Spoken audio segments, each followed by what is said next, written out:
are certainly the cleanest steps on Madison Avenue. That's how Mr. Dave wants them kept. Good morning. Good morning.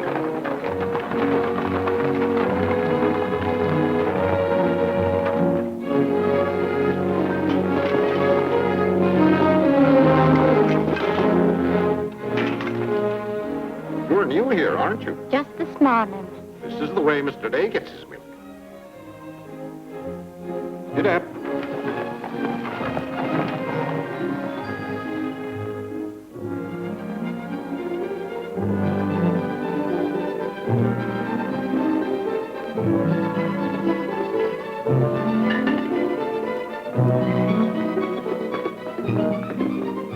Annie, be careful of this dish. You could burn your hands. And keep the cover on till you're ready to serve them. Mr. Day likes his muffins hot. I'll do that.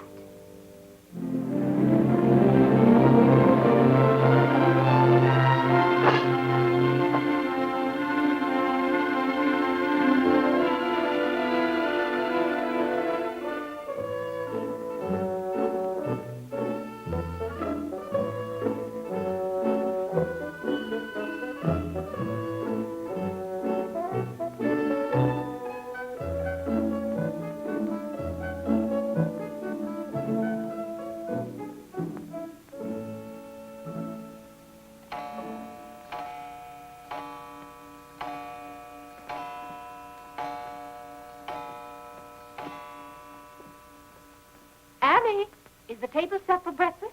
Yes, ma'am.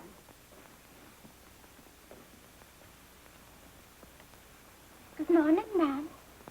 Good morning, Annie. How are you getting along? All right, ma'am. I hope. Now, don't be nervous just because this is your first day. Everything's going to be all right. But I do hope nothing goes wrong. Oh, no, Annie. The cream and sugar go down at this end. Oh, I thought in the center, ma'am. Everyone could reach the mace here. Mr. Day sits here. Oh, excuse me. I didn't know where to place the napkins, ma'am. You can tell by the rings. The boys have their initials. C for Clarence. He sits here. J for John. Here. W for Whitney. He sits over there, next to his father. Yes, ma'am. And the one with the little dog on it is Harlan's, of course. He's the baby. This narrow, plain one is mine. And this is Mr. Day's. It's just like mine, except that it got bent one morning. And that reminds me, Annie, always have Mr. Day's coffee piping hot. Yes, ma'am. And whenever Mr. Day speaks to you, just say yes, sir. Don't be nervous. You'll get used to him. Yes, ma'am. Oh, that beautiful rubber plant. I'm so glad it came. You mustn't water it every day. Too much moisture makes it very unhappy. Oh, good morning, Mother. I thought you were still upstairs. Good morning, Clarence. Father must be talking to himself. A redhead. Did you sleep well, Mother? Yes, thank you, dear. Golly, I'm hungry. Oh, and Annie, we always start with fruit in the morning, except the two younger boys who have their porridge and milk. Jiminy, another wreck on the New Haven. That always disturbs the stock market. Father won't like that. I do wish the New Haven would stop having wrecks if they knew how it upsets your father. My soul and body, Clarence, what's happened to your coat? Oh, it ripped open again. Margaret mended it for me, but it won't stay mended. Oh, dear. Well, I'll just have to speak to your father about a new suit of clothes. Clarence, why did you take my H2S so far out of our clothes closet? I've told you 100 times that closet's not to make experiments in. Two. Good morning, Mother. John, have you been making those chemical smells again? No, Mother. I'm making an electric battery. It'll ring a bell and everything. You know your father doesn't like electricity. But, Mother, everything's going to be electricity. Not in this house. Oh, God! What's the matter, Claire? What's wrong? Where's my necktie? Which necktie? The one I gave you yesterday. It isn't pressed yet. I forgot to give it to Margaret. I told you distinctly I wanted to wear that necktie today. You've got plenty of neckties. Put on another one right away and come down to breakfast. I don't know what this world's coming to. Mother, may I have my breakfast early? I'm going to play baseball. 3. Whitney, before you leave the house, you have to study your catechism. But, Mother, they're going to let me pitch today. Good morning. Who won? The Giants, 7-3. Buck Ewing hit a home run. Let me see. Boys, don't wrinkle the paper before your father sees it. Mother, Could you ask me my catechism now? I think I know it. Well, let's see. What is your name? Whitney Benjamin. Who gave you your... Come and help me down, Mother. There are steps to come down, Mom. Good morning, darling. Good morning, Mother. How's your finger? It itches. Good, that's a sign it's getting better. Come along. Oh. Let's see, what was I doing? Oh, yes, the catechism. Who gave you your name? My sponsors at baptism, wherein I was made a member of Christ, the child of God, and an inheritor of the kingdom of heaven. Mother, if I hadn't been baptized, wouldn't I have any name? Not in the sight of the church. What did your sponsors then for you? They did promise and vow 3 things in my name. First, that I should renounce the devil and all his works, the pomps and vanity of this wicked world, and all the sinful lusts of the flesh. And secondly, that I believe all the articles of the Christian faith. And thirdly, that I should keep God's holy will and commandments and walk in the same all the days of my... Good morning, boys. Good morning. Good morning, Morning, Father. Father. Morning, Vinny. Have a good night? Yes, thank you, Claire. Good. Sit down, boys. What's that thing doing in here? Claire, that's our new rubber plant. Place for rubber plants is on the equator. Take that object out, Catherine. You're not Catherine? No, sir. Good. Never liked Catherine anyway. Thank you, sir. Put it somewhere else, Annie, but not too near a window. Sit down, Harlan. Thank you, dear.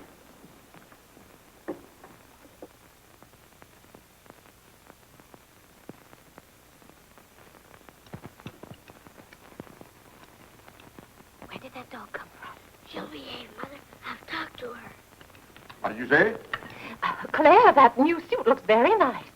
Blasted tight. You put on a little weight, dear. I weigh just the same as I always have.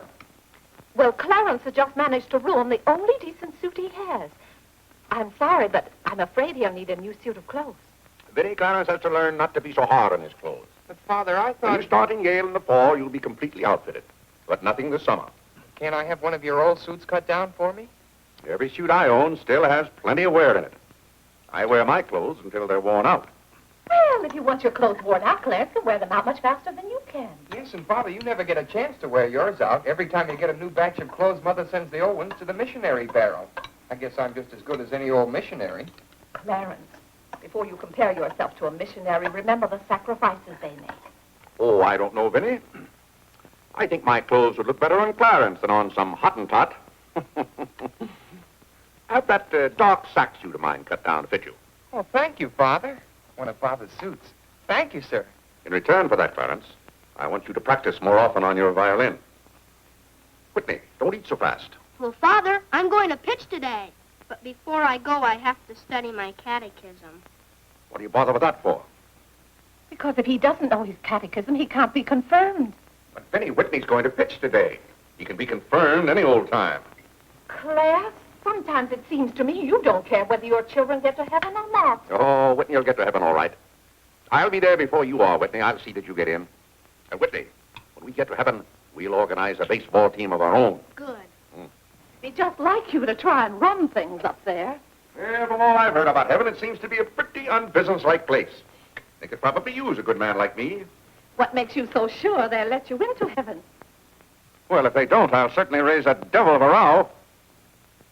Claire, I do hope you'll behave when you get to heaven. Now, Vinny. Vinny, how many times have I asked you not to engage a maid who doesn't know how to serve properly? Claire, can't you see she's new and doing her best? How can I serve myself when she's holding that platter over my head? Hold it lower, Annie. Yes, Mom. What became of the one we had yesterday? I don't know why you can't keep a maid. Oh, you don't. Why on earth can't you run your house the way I run my office? All I want is service. What the devil's that noise? It's Annie. Annie? Who's Annie? The maid. I'll take it, Annie. Claire, aren't you ashamed of yourself? What have I done now? You made her cry speaking to her the way you did. I never said a word to her. I was addressing myself to you. I do wish you'd be more careful. It's hard enough to keep a maid, and the uniforms just fit this one.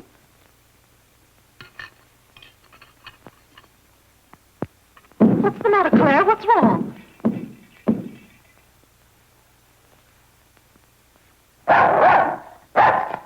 What in the name of... Well, where did you come from? Who do you belong to? She's mine, Father. Her name is Princess. Looks more like a prince to me. What's wanted? Margaret, this bacon's good. Oh, Well, it's good. yes, sir. Harlan, how's that finger? Come here, let me see it. Yes, Father. Ah, yes, that's healing nicely. I guess you'll know the next time that cats don't like to be hugged. It's all right to stroke them, but don't squeeze them. Now go back and finish your oatmeal. I don't like oatmeal, Go on and finish it. It's good for you. but I don't like it. I'll tell you what you like and what you don't like. You're not old enough to know about such things. You've no business not to like oatmeal. It's good. I hate it. That's enough. We won't discuss it. Eat that oatmeal at once.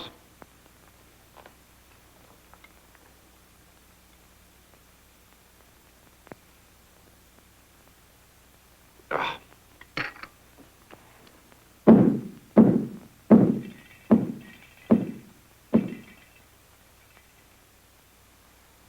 John, that letter's for your mother. I finished my oatmeal, Father. May I be excused? Yes, Whitney, you may go. It's a good game. I will. Whitney? Yes, Mother. My catechism. Never mind this morning, darling. Run along. Thank you, Mother. What's wanted? Margaret, what is this? Coffee, sir. It is not coffee. You couldn't possibly take water and coffee beans and arrive at that. It's slops, that's what it is. Slops. Take it away. I come down to this table every morning hungry. Well, if you're hungry, Claire, why aren't you eating your breakfast? I am. Aunt Judith wants me to come up and visit her. Now, Vinny, I want no more relatives in this house. We are going to live here by ourselves, in peace and comfort. Claire, I was saying Aunt Judith wants me to visit her. Oh, Eat your oatmeal, dear. well, what on earth is this? Dear friend Day, we are assigning you the exclusive rights to Staten Island for selling the Gem Home Pop-Up of popcorn. I think that's for me, Father. But then why isn't it addressed to Clarence Day, Jr.? Oh, it is. I wouldn't get mixed up in popcorn, Clarence. It's too indigestible. Confound it, another wreck on the New Haven. If you please, ma'am, there's $1 due on a package. It's from Lewis and Congers. Oh, yes, those kitchen knives I ordered. Make a memorandum of that, Vinny. $1, and whatever it was for. Of course, Claire. I must have a record of what is spent running this house. I've never understood what good a record is after the money's gone. There's just $1, Margaret. Vinny, this house must be run on a business basis. Of course, dear. That's what the household accounts are for. Oh, Claire, it's 8:30. You don't want to be late at the office. Plenty of time. Annie, clear the table now. Ma'am, I'll do that. Clarence, John, Yes, Mother? you boys go up and move the small bureau from my room into yours. Who's coming? Cousin Cora, and she's bringing a friend with her, a young girl. A girl? You'll have to help entertain her, Clarence. Oh, Mother, do I have to? Wait till Father finds out we've got visitors. There'll be a rumpus. John, don't criticize your father. He's very hospitable. After he gets used to the idea. I like coffee, I like tea, I like the girls, and the girls like me. Well, I don't like girls, and they don't like me. Oh, God! Go on, boys, go on. What's the matter, Claire? What's wrong? How did that get in this room? Now, Claire, how was the new maid to know?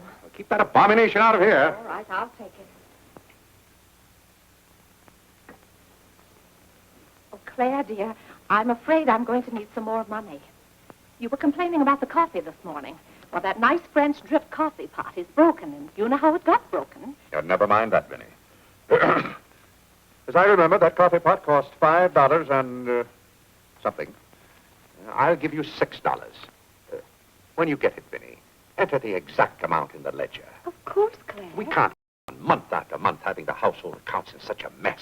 No, And I thought of a system that will make my bookkeeping perfect. Well, I'm certainly relieved to hear that.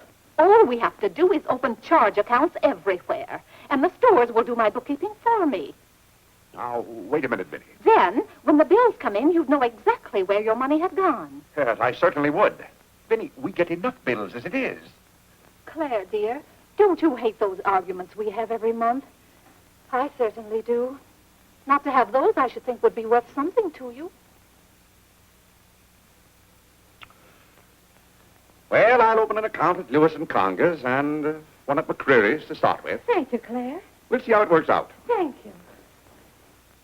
Oh, the rector's coming to tea today. The rector? Well, I'm glad you warned me. I'll go to the club. Don't expect me home until dinner time. Claire, dear, I do wish you'd take a little more interest in the church. Getting me into heaven is your business, Vinny. If there's anything wrong with my ticket when I get there, you can fix it up. Everybody loves you so much, I'm sure God must too. I'll do my best, Claire. It wouldn't be heaven without you. If you're there, Vinny, I'll manage to get in some way, even if I have to climb the fence. Sweet Marie, come to me, sweet Marie. Margaret! Margaret! Oh, yeah! What's the matter, Claire? What's wrong? Why did God make so many dumb fools and Democrats? Oh, politics. Yes, but it's taking the bread out of our mouths. Huh. Honest Hugh Grant. Honest Bah. Fine mayor you've turned out to be. If you can't run this city without raising taxes every 5 minutes, you'd better get out. Let someone who can. Richard Croker's running this town, and you're just his cat's paw. Tell me this. Are these increased taxes going into public improvements, or are they going into graft? Answer me that honestly if you can, Mr. Honest Hugh Grant. You can't. I thought so. Bah. You were elected to office on the promise that you would put an end to all this thievery and corruption. Have you put an end to it? No. You've encouraged it. Every day there's some new raid on the public treasury. If you don't stop plundering the pocketbooks of the good citizens of New York, we're going to throw you and your boodle board of aldermen out of office. I'm warning you for the last time. Robbery. That's what it is. Highway robbery.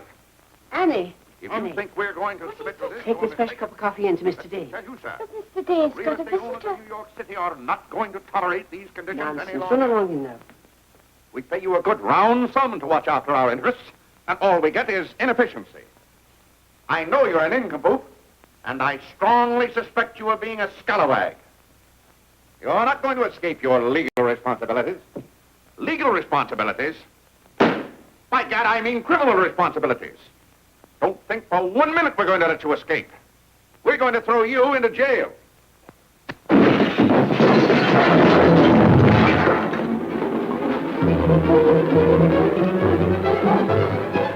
Annie, are you hurt? He can't throw me into jail. Vinny? Vinny, why can't I have quiet here in the morning? Claire, what happened? It sounded to me as though that maid dropped a whole tray of dishes. Yes, but what did you say to her? Say to her, I haven't seen her since breakfast. I've got to get to the office. Oh, yes, Claire, you don't want to be late. I'll be home in plenty of time for dinner. Why don't we have chicken fricassee tonight? Well, Claire, chicken's gone up. It's 8 cents a pound.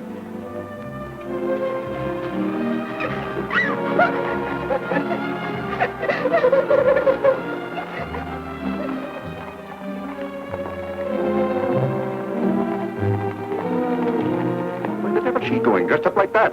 Claire, you've done it again. How could you? Could I what? Can't you see she's leaving? Dear, I've no time to engage a new maid. We'll have to have dinner out. In or out? Nonsense.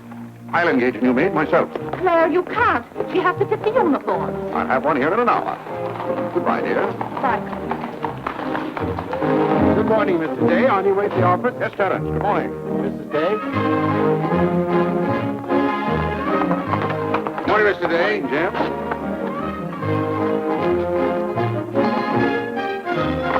Get here. Get here.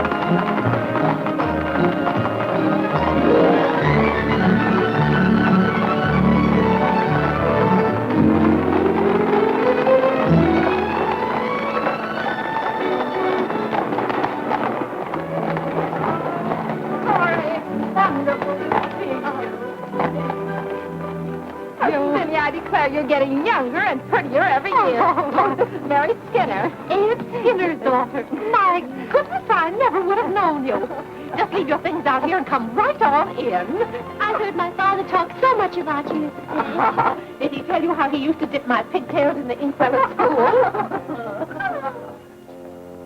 What's the news in Pleasantville, Cora? Oh, Vinny, I have so much to tell you. We wrote you that Aunt Carrie broke her hip. Yes. That was the night that Robert Ingersoll lectured. Of course, she couldn't get there, but it was a good thing for Mr. Ingersoll she didn't. How do you do, Cousin Cora? Oh, Clarence. My. No, Cora, this is John. John. Why, how you've grown. You'll be a man before your mother. John, this is Mary Skinner. How do you do? How do you do? Vinny, everybody in Pleasantville sends their love. Grandpa Everett, Cousin Edith, Aunt Hattie, the Taylors, oh, just everybody. Cora, how Vinny. is Grandpa Everett? Oh, he hasn't been at all well. You know he only has one kidney, and that's floating. How do you do, Cousin Cora? I'm glad to see you. This can't be Clarence. Yes, it is. My. My goodness, every time I see you boys, you've grown another foot. Let's see, you're going to St. Paul's now, aren't you? St. Paul's? I was through with St. Paul's long ago. I'm starting in Yale this fall. Yale? Oh, Mary, this is Clarence, Mary Skinner. How do you do? Oh, this is Mary's first trip to New York. Yes, it is. It's her first trip. We'll have to show Mary around. Oh, I tell you, I'll ask Mr. Day to take us all to Delmonico's for dinner tonight. Delmonico's? Think of that, Mary. Delmonico's. And Cousin Clara's such a wonderful host. Well, I know you girls want to freshen up, so come upstairs. Clarence, get their bags. I've given you girls Clarence's room, but he didn't know about it until Now, this Vinny, morning. I don't want you to He hasn't moved his things Don't out you yet. bother about us for That- 1 minute. John, get their old bags. We just take care of ours. Oh, you play the violin. Well, I fool with it a little. You're just being modest. No, really, I play the piano. Not awfully well, but... Now, you're being modest. Do you ever play duets? Well, I haven't up to now. Neither have I. Up to now.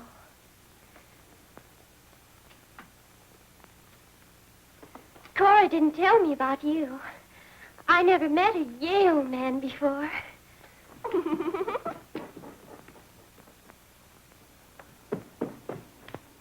What's happened to you? Nothing. I feel fine.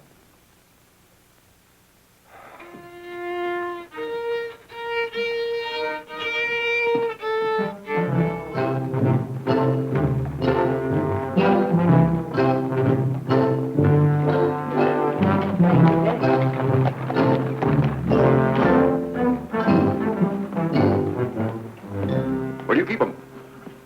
Do you wish a domestic servant? Where do you keep them? I will take your name and address. Confound it, I'm late at the office now. If you will give me the details as to what kind of person you require. I'm asking you where you keep them. Why, the girls are in there, but clients are not allowed in that room. If you will tell me the kind of a position you wish to have filled, I will be very glad to...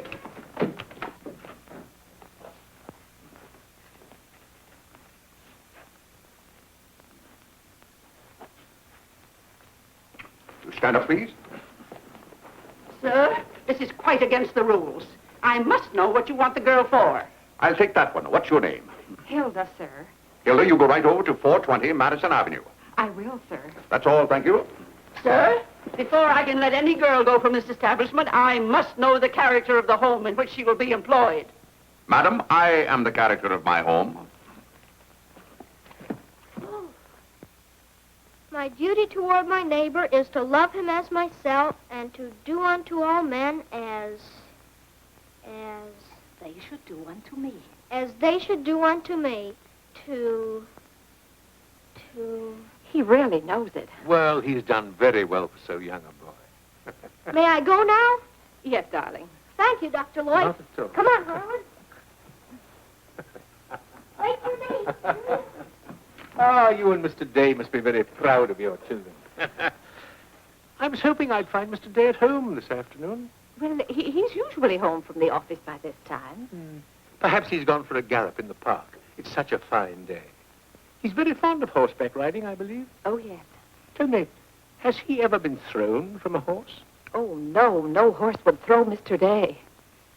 I just thought he might have had some accident. I notice he never kneels in church. Oh, that's no accident. But I don't want you to think he doesn't pray. He does. Why, sometimes you can hear him all over the house. But he never kneels.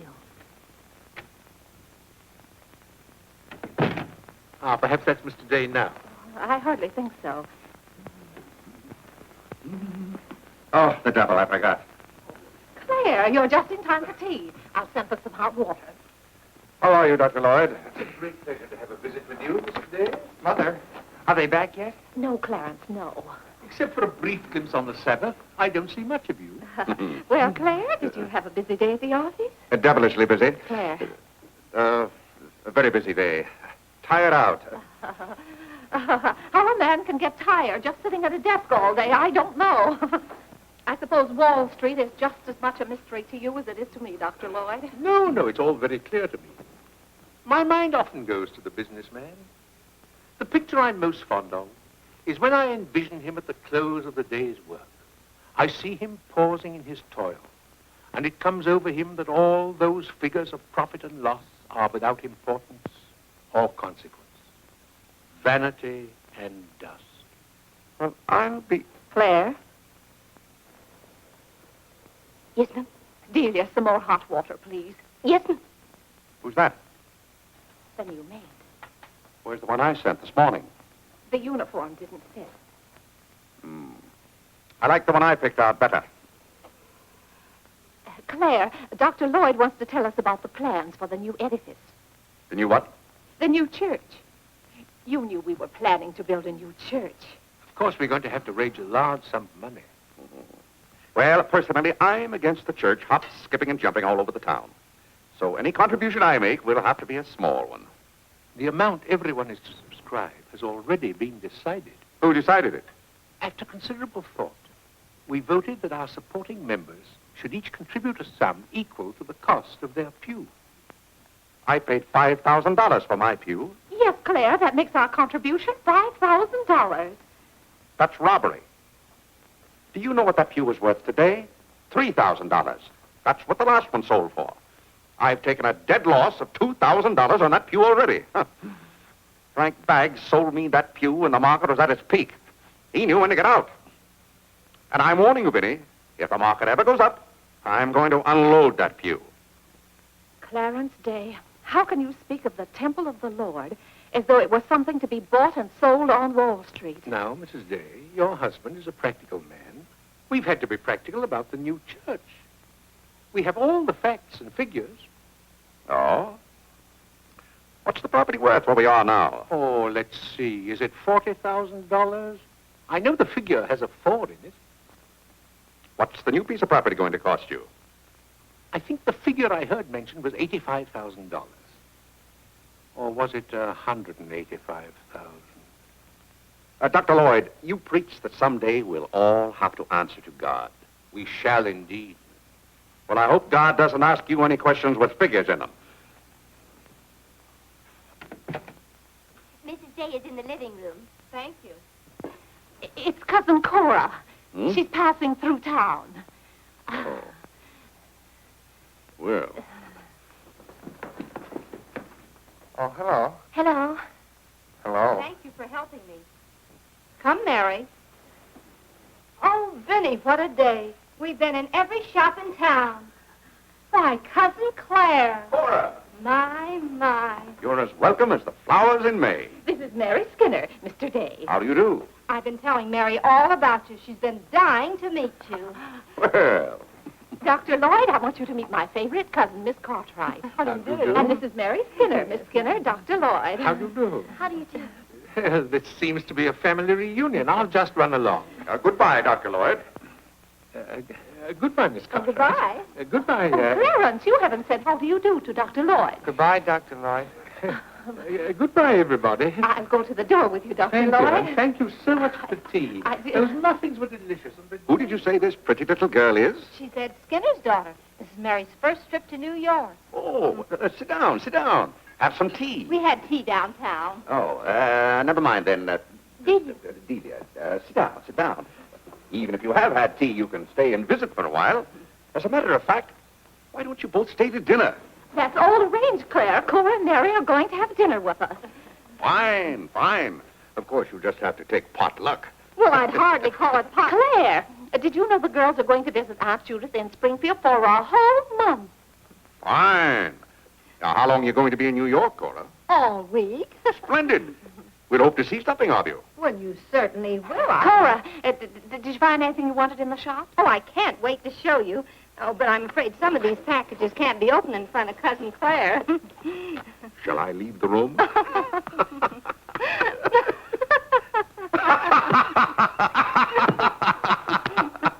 Oh, Clarence, would you take the package in the hall up to our room, or should I say your room? Wasn't it nice of Clarence to give up his room to us for a whole week? Cora, come on, I just can't wait to see what's in those packages. Well, we'll be back soon. Vinny, I wish to speak to you before you go upstairs. I'll be down in just a minute, Claire. I wish to speak to you now. I'll be up in just a minute, Cora. It's all right, Vinny. Come along, Mary. Are those two women encamped in our house? Now, Claire. Answer me, Vinny. Now, Claire, you know... Answer me! Just a minute. Clarence.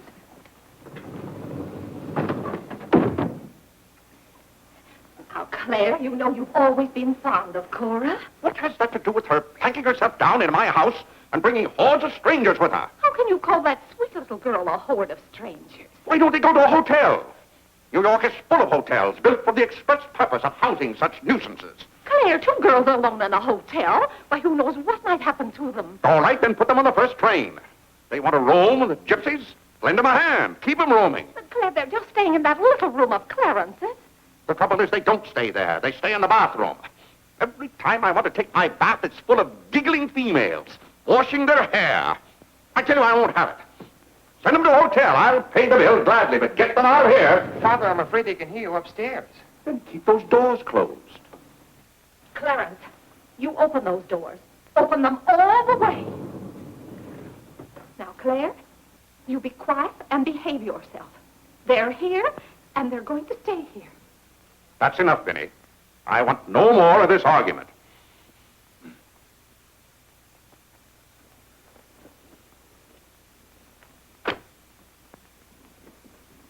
Oh, tcha. What I don't understand is why this swarm of locusts always descends on us without any warning. Oh, thunder.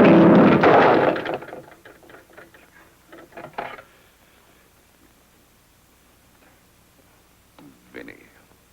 Dear Vinny.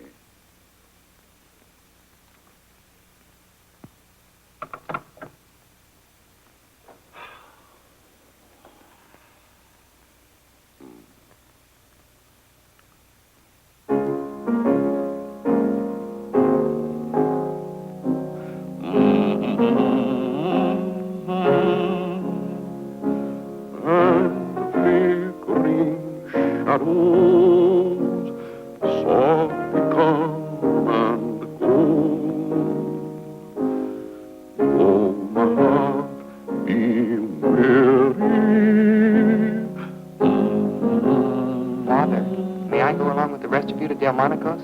What's that, Delmonico's? You're taking Mother, Cousin Cora, and Miss Skinner to Delmonico's for dinner tonight. Oh, gad! I won't have it. I won't have it. I will not have my life arranged for me. I bought this house for my own comfort. I will not submit myself to this indignity. Now, Claire, what's the matter? I won't stand it. By heaven, I won't stand it. Clarence. Do I understand that I am not permitted to have dinner in my own home? Claire, a little change will do you good. I have a home to have dinner in, and any time I can't have dinner at home, this house is for sale. Well, Claire, you can't have dinner here tonight because it isn't ordered. And besides, Cora and Mary want to see something of New York. Well, that's no affair of mine. I am not a guide to Chinatown and the Bowery. Oh, Mr. Day, I just love your house. I could live here forever.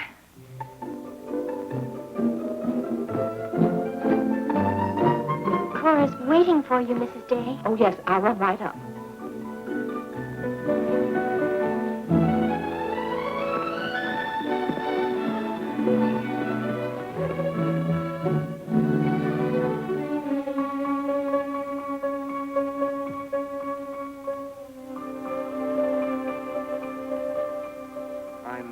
glad you like our house, Miss Skinner.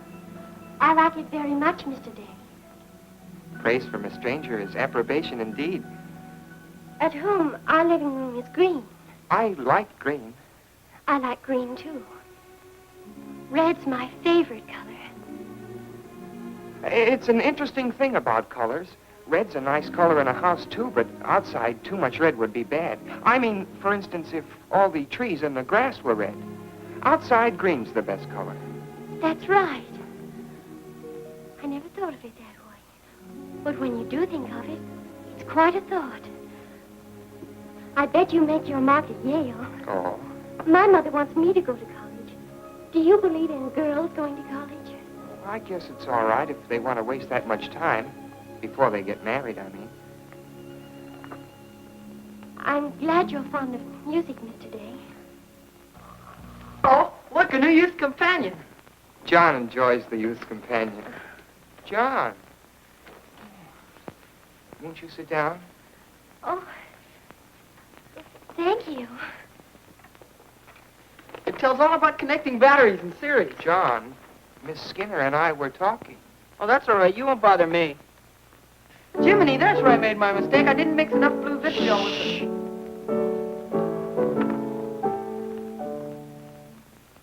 Oh, don't stop. Can you play that? I'm afraid not. Can you play Sweet Genevieve? That's my favorite. Not without my music.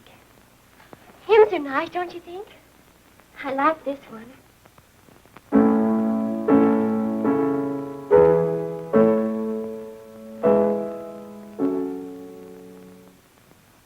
That's funny. The words are the same, but it's the wrong tune. Oh, it can't be the wrong tune. We sing it exactly that way in church. We don't sing it that way in the Methodist church. You see, we're Methodists. Oh, that's too bad. Oh, I don't mean it's too bad that you're a Methodist. Anybody's got a right to be anything they want, but what I mean is, we're Episcopalians. Yes, I know. Anyway, the words are the same. Shall we begin?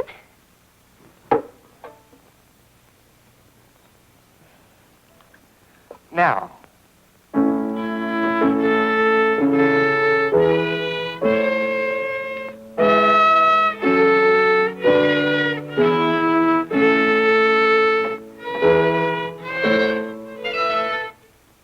Oh, dear.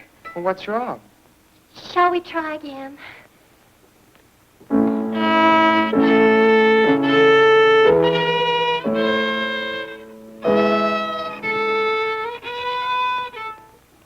It must be my fault. Oh, no, it's my fault. No, you're the Episcopalian.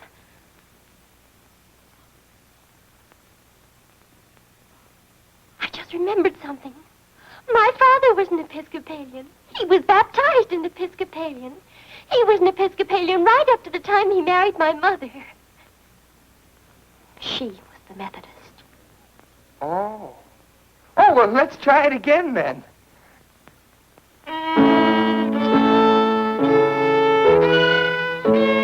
Well, Clarence, if you're going to Delmonico's with us, you'd better get dressed. Am I going to? Jiminy! Thank you, Father. Be ready in just a minute, Mother. Minnie, that young lady looks about the same age you were when I came out to Pleasantville to rescue you. Rescue me? You came out there to talk me into marrying you. It worked out just the same. Ah.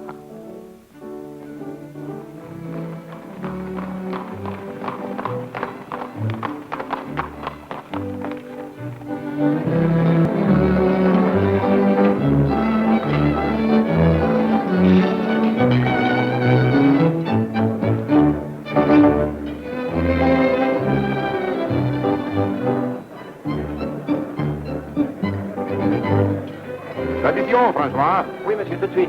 Louis, l'addition pour monsieur Day. Oui, monsieur. Alors, vite, vite, tout de suite. Alors, vite, vite, tout de suite. Cette sauce diable est très délicieuse. Merci, monsieur. Je suis content que monsieur soit satisfait. Merci, monsieur. Bon. French. Oui. No cooking like the French. Claire, it was so nice of you to invite Cora and Mary here their first night. It's been a pleasure. Mr. Day, have you always been an Episcopalian? I've always gone to the Episcopal Church, yes. But you weren't baptized a Methodist or anything, were you? You were baptized an Episcopalian? Come to think of it, I don't believe I was ever baptized at all. Claire, that's not very funny, joking about a subject like that. I'm not joking. I remember now, I never was baptized. Claire, that's ridiculous. Everybody's baptized. What? I'm not. No one would keep a little baby from being baptized. You know father or mother, free thinkers, both of them. They felt their children should decide those things for themselves. But Claire... I remember when I was 10 or 12 years old, Mother set out to give some thought to it, but I never got around to having it done to me. Claire, do you know what you're saying? Yes, I'm saying I've never been baptized. Then something's got to be done about it right away. Now, Freddy, don't get excited over nothing. Why haven't you ever told me? Well, what difference does it make? I've never heard of anyone who wasn't baptized. Even the savages in darkest Africa. Well, it's all right for savages and children. But if an oversight was made in my case, it's too late to correct it now.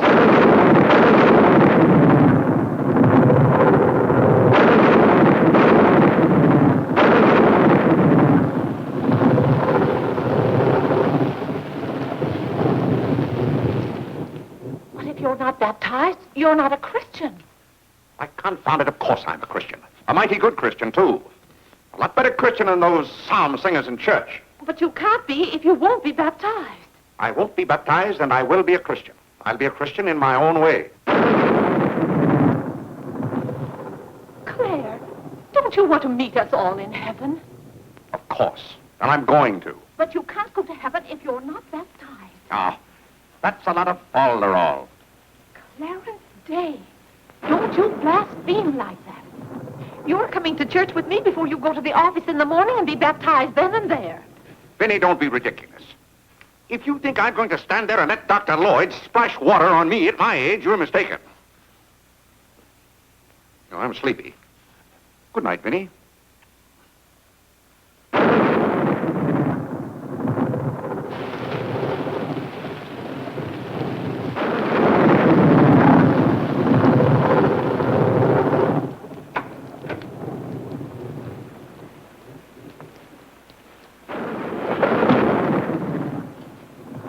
Mother, what is fall wrong?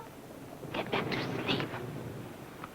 Mother, Yes, Whitney. if Father hasn't been baptized, he hasn't any name. In the sight of the church, he hasn't any name. That's right. Maybe we're not even married.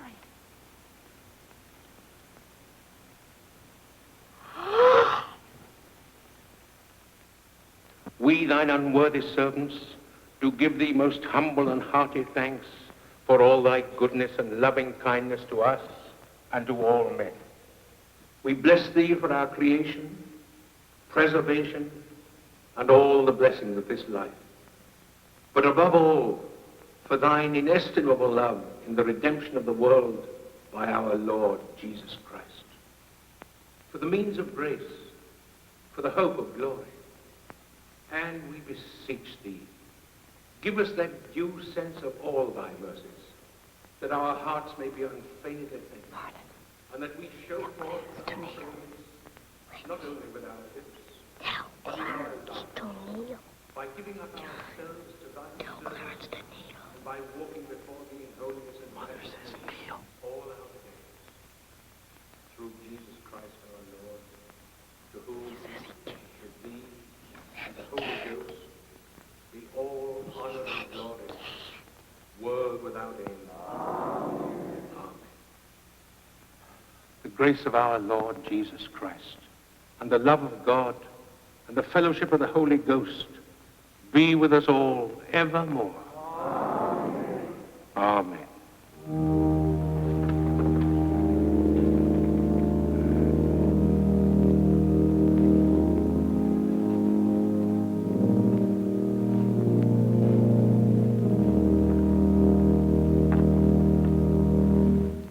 So, my friends, what comfort and security it gives us when we have reached the age of understanding to know that the rite of baptism has not been neglected in our infancy or youth. Can you imagine any man who has reached maturity with the knowledge that he had never been baptized, failing to hasten to the holy font that his soul might be saved? As it says in the baptismal office, except a man be born of water and of the Spirit, he cannot enter into the kingdom of God. He that believeth and is baptized shall be saved, but he that believeth not shall be damned. What's that follow up to? He can't be. Which also showeth us the great benefit we reap thereby. He that is baptized showeth great benefit. But he that believeth not cannot enter into the kingdom of God. For the promise is to you, to your children. Doubt ye not, therefore, but earnestly believe.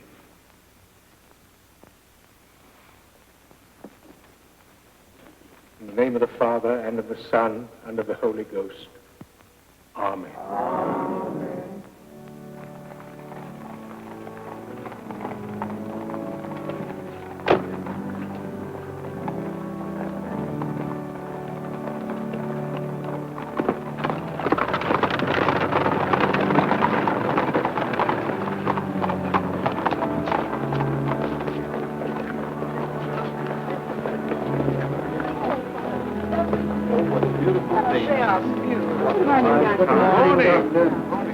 This is William Tyler Wickersham. And this is Wilhelmina Eugenia Wickersham. What a lovely day for them to be baptized. The happiest day of my life.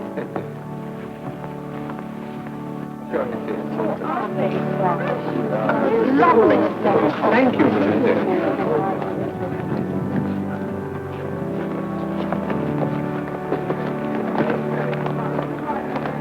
Claire, you know I didn't ask Dr. Lloyd to do that. You must have said something. Well, I had to find out from him if we were really married. I am married and I'm not baptized. And as far as I'm concerned, the whole congregation can know it. They certainly know it now. That suits me. I don't go to church to be preached at as though I were some lost sheep.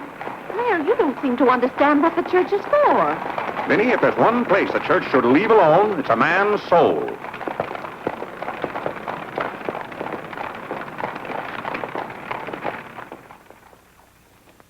Well, he's going to be baptized, Cora. You mark my word.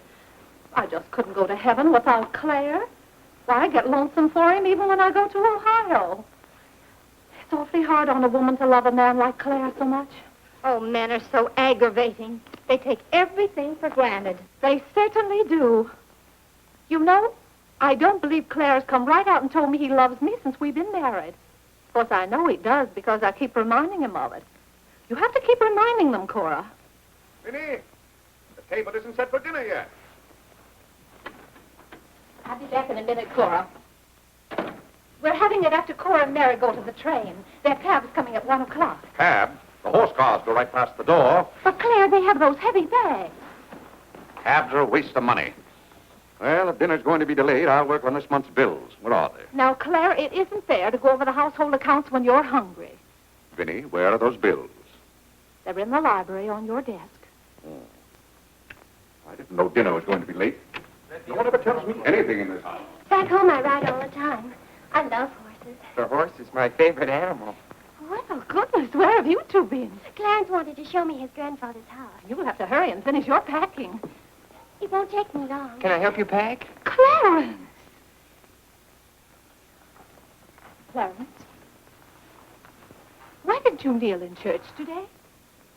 I just couldn't. If it's because your father doesn't kneel, you must remember he wasn't brought up to kneel in church. But you were. Has it anything to do with Mary? I know she's a Methodist. Oh, no, Mother. Methodists kneel. Mary told me. They don't get up and down so much, but they stay down longer. Clarence, you want to kneel, don't you? Oh, yes, I wanted to kneel today. I tried. You saw me try, but I just couldn't. Is that suit of your father's too tight for you? No, it's not too tight. Well, what is it? Mother, very peculiar things have happened to me since I started to wear this suit. I can't seem to make these clothes do anything Father wouldn't do.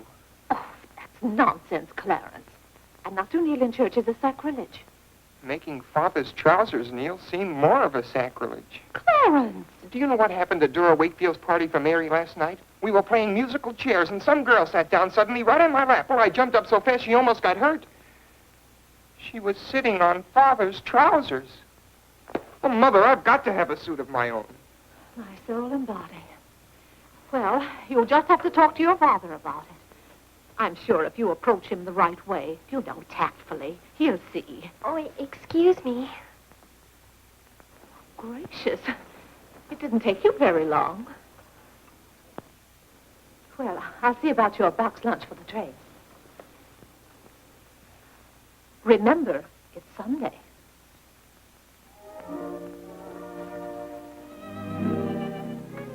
I was hoping we could have a few minutes together before you left. Cora had so much to do, I wanted to get out of her way. Well, didn't you want to see me? I did want to tell you how much I've enjoyed our friendship. Oh, hello. Mother told us to sit in the living room till dinner's ready. Not on the best sofa. Hello. Have you ever been out on our porch? Oh, yes. Well, let me show it to you. It's awfully hard to grow up in a family with children. My, I've never known a week to pass so quickly. Why, Yes? Yes? You're going to write me when you get to Springfield, aren't you? Of course. If you write me first. But you'll have something to write about, your trip and Aunt Judith and how things are in Springfield. You write me as soon as you get there.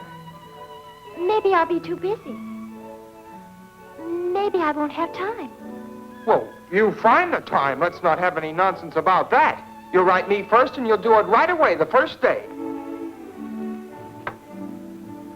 How do you know I'll take orders from you? I'll show you. Give me your hand. Why should I? Give me your hand, confound it. What do you want with my hand? I just wanted it. What are you thinking about? I was just thinking. About what? I was hoping you'd write me first, because that would mean you liked me. Well, what's my writing first got to do with liking you? You do like me then. Of course I do. I like you better than any girl I ever met. But you don't like me well enough to write first. Well, I don't see how one thing's got anything to do with the other. But a girl can't write first because she's a girl. Well, that's nonsense. If a girl has something to write about and a fellow hasn't, there's no reason why she shouldn't write first. You know, the first few days I was here, you'd do anything for me. And then you changed. You used to be a lot of fun. Then all of a sudden you turned into an old sober sides. Why, you even dressed like an old sober sides. What's the matter? I just happened to remember something. What? Oh, I know. It's because this is the last time we'll be together. Mary, please. But, Clarence, we'll see each other in a month when I come back. Oh, Clarence, please write me first, because that'll show me how much you like me. Please. I'll show you how much I like you. Get up, get up! Oh, Mary, don't do that. Please don't do that. No, you're just a bold and forward girl. Oh, no, it's not that. Was it because it's Sunday? No, it'd be the same any day. Oh, you just didn't want me sitting on your lap. Oh, it was nice of you to do it. It was nice of me, so you told me to get up. You just couldn't bear to have me sit there. Oh, well, you needn't write me first. You needn't write me any letters at all, because I'll tear them up without opening them. I never want to see you again. Oh, Mary, listen to me. Mary, please. Oh, Mary. Clarence!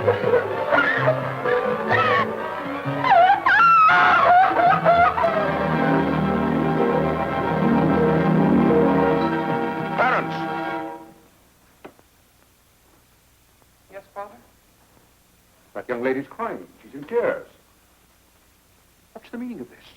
I'm sorry, Father. It's all my fault. Nonsense. What's that girl trying to do to you? Well, no, she wasn't. It was... Well, whatever the quarrel was about, Clarence, I'm glad you held your own. Father, I have to have a new suit of clothes. You've got to give me the money for it.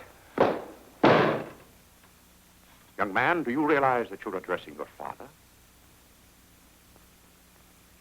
I'm sorry, Father. I apologize. But you don't know how important this is to me. A new suit of clothes is so important. Oh, why should... Clarence, has your need for a new suit of clothes anything to do with that young lady? Yes, Father. Why, Clarence. Well, this comes as quite a shock to me. What does, Father? For you are being so grown up. Still, I might have known if you were going to college this fall. Yes, you're at the age when you'll be meeting girls. Clarence, there are things about women that I think you ought to know. Sit down.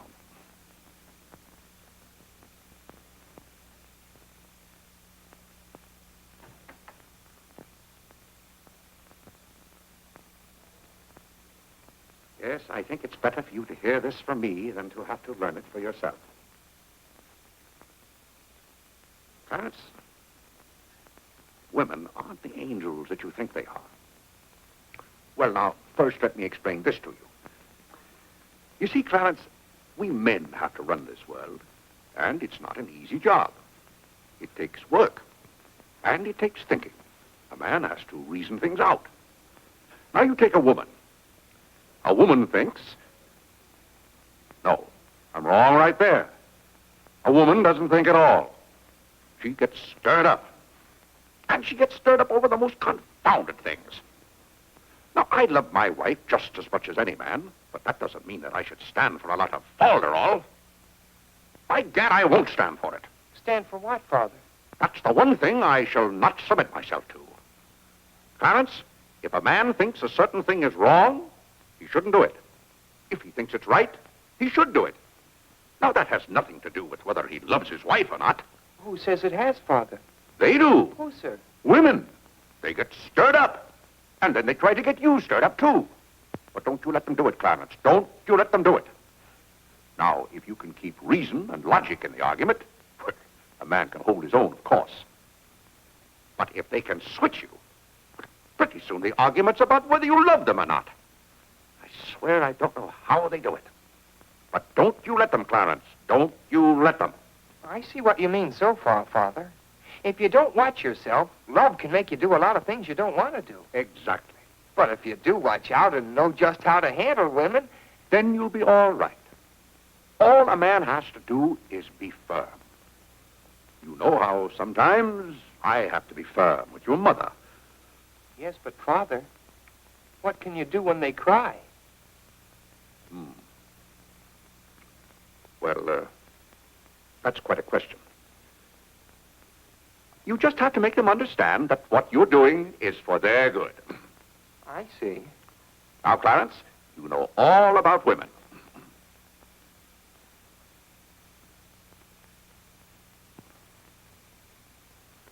But, Father...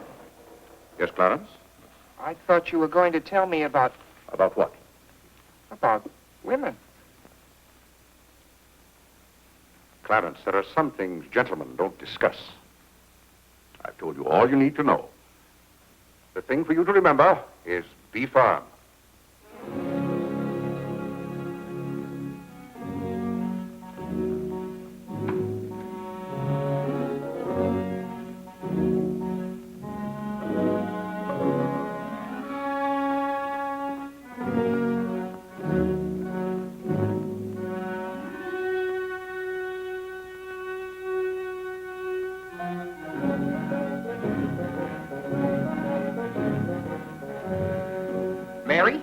when you get to Springfield, the very first thing you...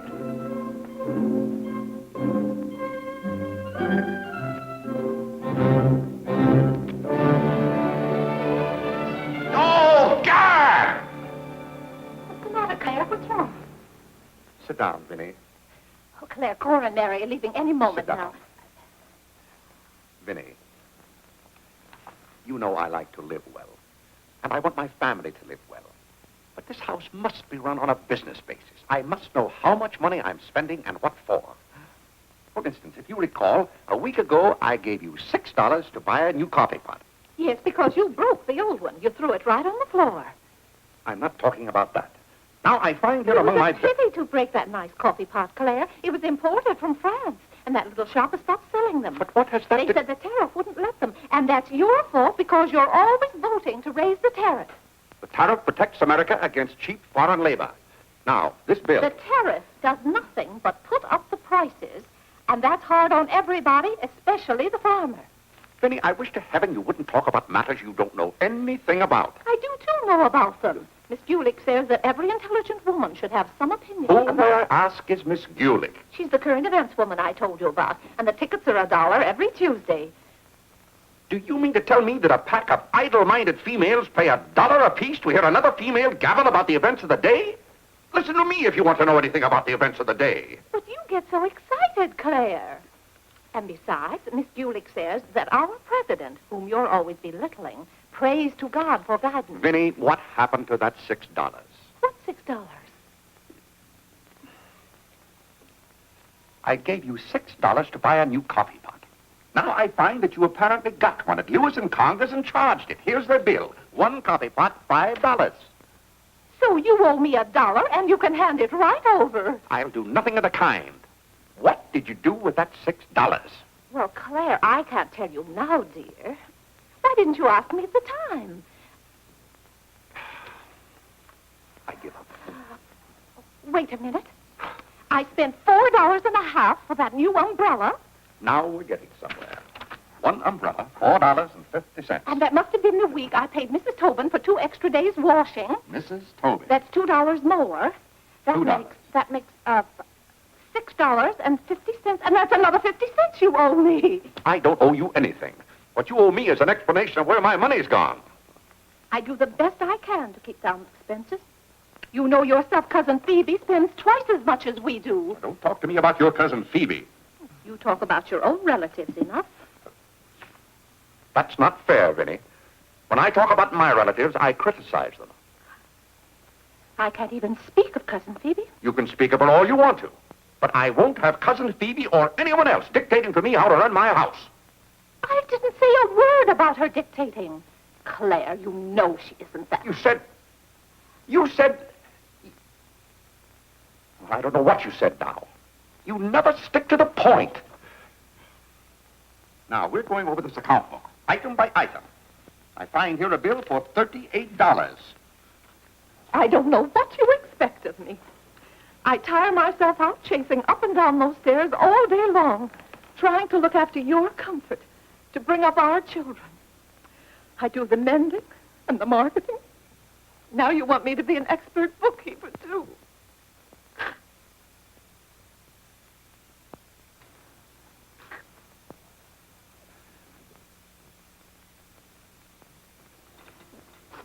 Vinny, I want to be reasonable, but can't you understand?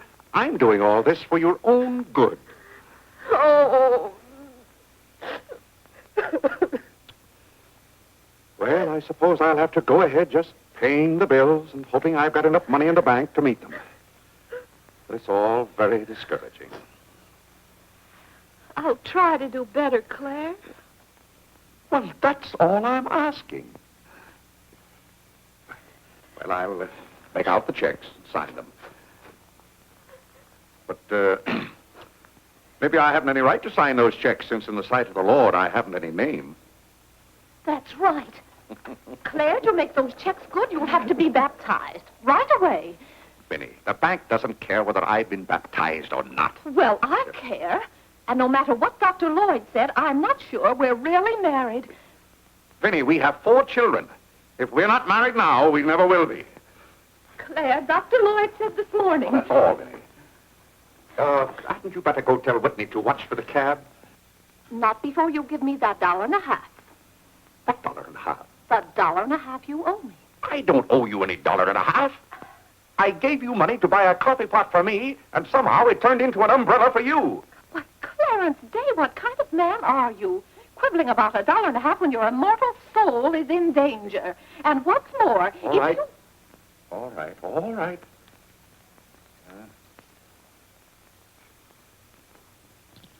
Thank you, Claire. Now the accounts are all straight again.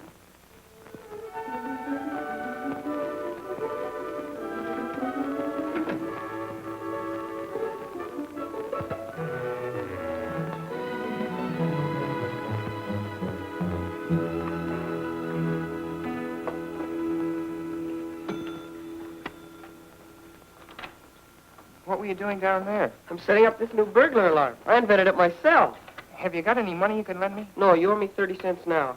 Well, I'll give you my stamp collection and my piece of John Wilkes Booth's finger. How much? Enough to get a new suit of clothes? If you can wait a month till I hear from the patent office in Washington, I may be rich. Oh, I can't wait that long. Maybe I could get it sooner. I'm going to look into something else tomorrow. Wanted, an energetic young man to sell household necessity. Liberal commission. Applied 312, but... John, let me have this job. Why should I give you my jobs? They're hard to get. But I've got to get a new suit of clothes. Maybe I could get the job for both of us. I'll ask the man.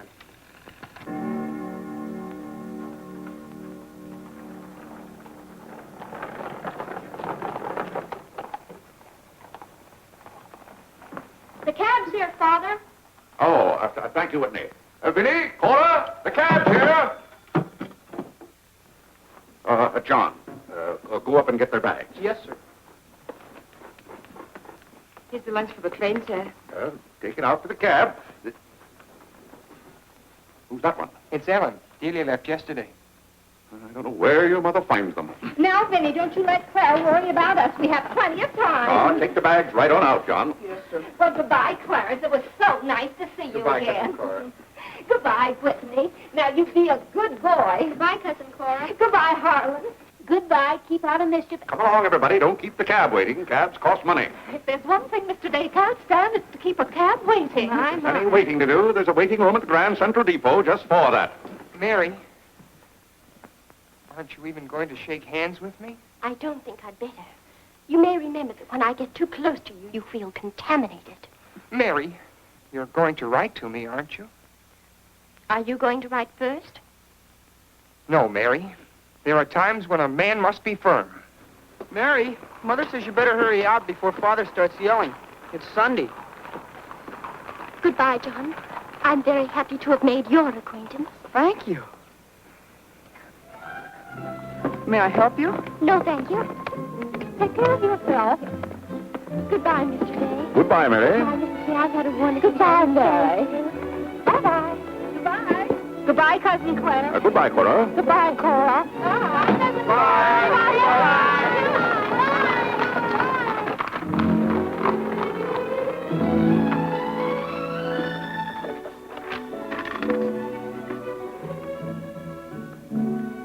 Dear Mary. My duty toward my neighbor is to love him as myself and to do to all men as I would they should do unto me. Has Father gone to the office yet? Come on, let's go to the ball field. I've got to guard this box till John comes back. It's his burglar alarm. It wouldn't work, so he fixed it. We're going to put it back in the dining room after Father goes to the office. Are there burglars around? Everywhere. Oh. To love, honor, and succor my father and my mother. Why do you have to learn that? Because if I don't, I'll go to hell. Father's going to hell. He is not. Yes, he is, because he isn't baptized. He'll go to hell and burn for 1,000 years. He won't. He won't. He'll be in a lake of fire and brimstone, and 1,000 devils with pitchforks will be poking at him. No, Mother, don't let me. Father will hear you. No, I don't. Come on, you faithful. Oh, come on, That noise. just singing, Father. You boys be quiet. You know your mother isn't feeling well. Yes, Father.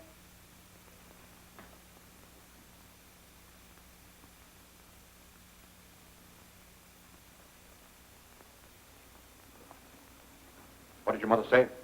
She says she doesn't want any breakfast. Now, why does your mother do that to me? You know, it just upsets my day when she doesn't come down to breakfast. A special delivery, sir. Thank you. Thank you. Where's John this morning? Well, John had his breakfast early, Father, and went out to see about something. See about what? Well, John and I thought we'd work this summer and earn some money. Good. Work never hurt anyone. It's good for them. But if you're going to work, work hard. King Solomon had the right idea about work. Whatever thy hand findeth to do, Solomon said, do thy doggonedest. Well, I don't understand this at all. Here's a letter from some woman I never even heard of. Oh, Father. Oh, Gad! What is it, Father? This woman claims that she sat on my lap and that I didn't like it. Huh. What's that word? No, that one down there. It looks like curiosity. Oh. I only opened your letter as a matter of curiosity. Yes, go on. Why, this gets worse and worse. It just turns into a lot of sentimental, lovey-dovey mush. Cha! If this is someone's idea of a practical joke. What's the matter, Claire? What's wrong? Nothing wrong. Just a fool letter. How are you feeling, Vinny? I thought you needed me. If you don't, I'll go back to bed. Oh, no. Come sit down and get some food in you. Do you good. Build up your strength. Yeah, here, sit down. Here, what's this one's name? Nora. Nora, get Mrs. Day some bacon and eggs. No, Nora. Bring me a cup of tea up to my room. Yes, ma'am. Oh, Vinny, it's just weak to give in to an ailment. I notice when you have a headache, you yell and groan and swear enough. Well, that's to prove to the headache that I'm stronger than it is. I think I've caught some kind of germ. Some of my friends have had to send for the doctor. The doctor? Oh, poppycock. But Claire, dear, when people are ill, you have to do something. Certainly I have to do something. Cheer them up. That's the way to cure them. How would you go about cheering them up? I'd tell them, bah.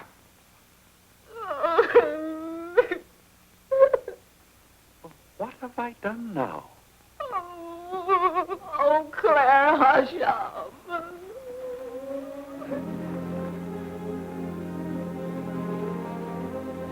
Hey, I didn't mean to upset you.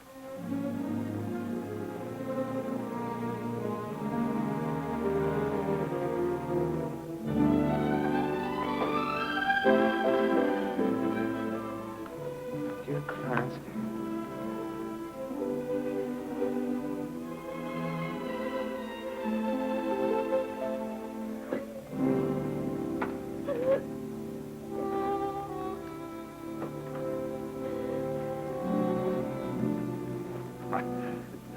I was just trying to help you. You know, when you take your bed, I have a confounded lonely time around here. So when I see you getting it into your head that you're not feeling well, I want to do something about it. But just because some of your friends are giving into this, no reason why you should imagine you're ill. Claire, stop. Get out of this house and go to your office.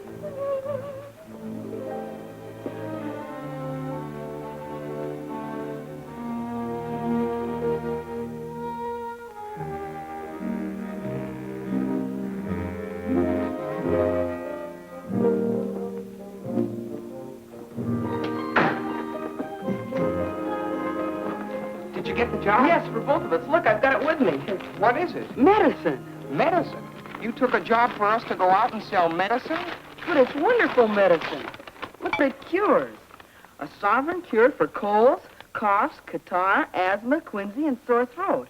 Poor digestion, summer complaint, colic, dyspepsia, heartburn, and shortness of breath. Lumbago, rheumatism, heart disease, giddiness, and women's complaints. Nervous prostration, St. Vitus dance, jaundice, la grippe, proud flesh, pink eye, seasickness, and pimples. It's made from a secret formula known only to Dr. Bartlett. We get 25 cents commission on every bottle we sell, and he's giving us the territory of all Manhattan Island. Well, lots of fathers and mothers' friends have some of those diseases. Let's start out by calling on them. Yes. Oh, what if they ask us if we use it at our house? Oh, Yes, it would be better if we could say we did. Excuse me? Oh, is that the tea for Mrs. Day? Yes. Oh, I'll take it up to her. Thank you. Right away now, while it's hot. What's the matter with Mother? I don't know. She was just complaining. Say, it says here it's good for women's complaints. Here.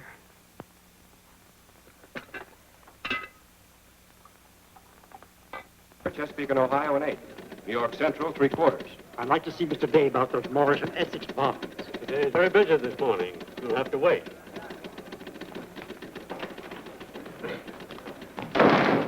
Where's Father? Well, Master Whitney, have you come to pay us a visit? Where's Father? He's busy in his office with a customer. Master Whitney! But, Mr. Day, the president of the firm is... Father, you have to come home right away. What's the meaning of this? Who sent you down here? Your mother? No, sir. Mother's ill. She's terribly ill. Did the doctor send you for me? No, sir. It was Margaret. Margaret? Margaret says you're to come home right away and no nonsense. Perkins, go down and stop the first cab you see. A cab, sir? For you, Mr. Day? Yes, I want a cab, and no nonsense.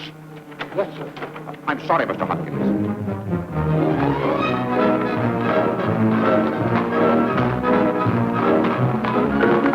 Confound you, can't you go any faster? All right. Here. Get up there, do you hear me? Get up!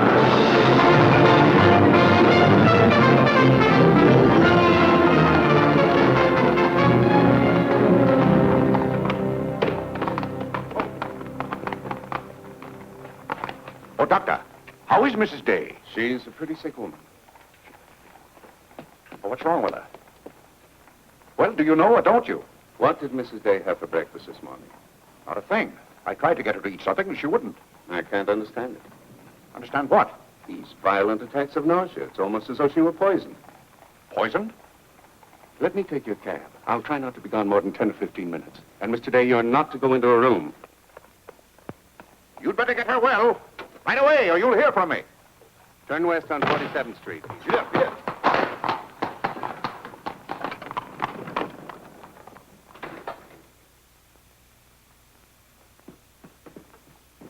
How is Mother?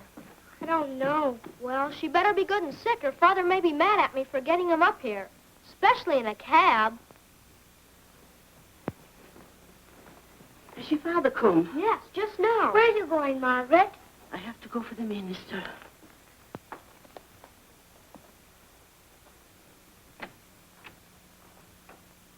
I guess the minister's coming to baptize Father, so I won't have to go to hell. You can't be baptized in a house. You've got to have water. We have lots of water. Not the right kind.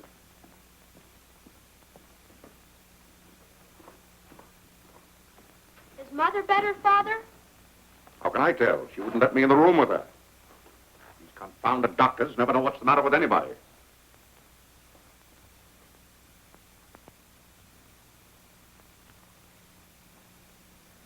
Father, Yes? Mother's going to get well, isn't she? Of course she's going to get well. Father, may we come in? It's lonesome without Mother. Yes, it is Harlan. It's lonesome. Come in, boys.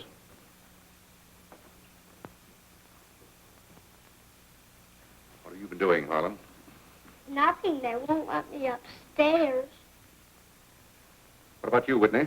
I was supposed to learn the rest of my catechism. Will you hear me, Father? Yes, Whitney, I'll hear you. Start here. How many parts are there in a sacrament? 2, the outward visible sign and the inward spiritual grace. What is the outward visible sign or form in baptism? Water, wherein the person is baptized in the name of... You haven't been baptized, have you, Father? Whitney, what is the outward visible sign? Water, wherein the person You don't know it well enough, Whitney. You'd better go and study it some more. You want me to read to you, Harlan? Father, are they going to put you into hell? Whitney, take Harlan with you.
What's the world coming to? Everybody's sending for the doctors. Doctors don't do you any good. Only make you feel worse. All poppycock. Who's ringing that bell? Stop that noise! Stop it, I say!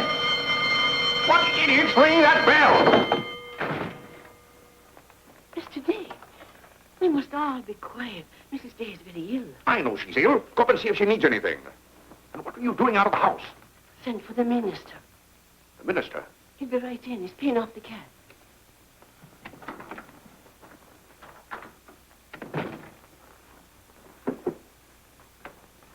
I was deeply shocked to learn the serious nature of Mrs. Day's illness. Will you take me up to her? She's resting now. She can't be disturbed. The doctor will be back in a minute. Mrs. Day has been a tower of strength in the parish. Everyone liked her so much. Yes, she was a fine woman. I wish to heaven you wouldn't talk about Mrs. Day as if she were dead.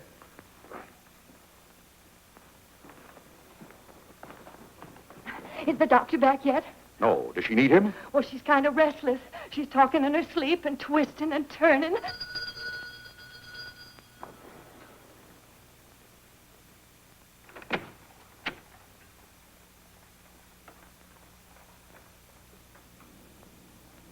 Well, Doctor, it seems to me that was a pretty long 10 minutes. See here, Mr. Day, if I'm to handle this case... How can you handle it if you're out of the house?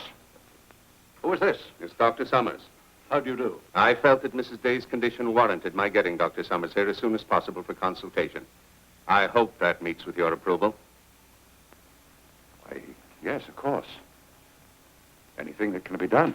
Upstairs, Doctor. Pardon me.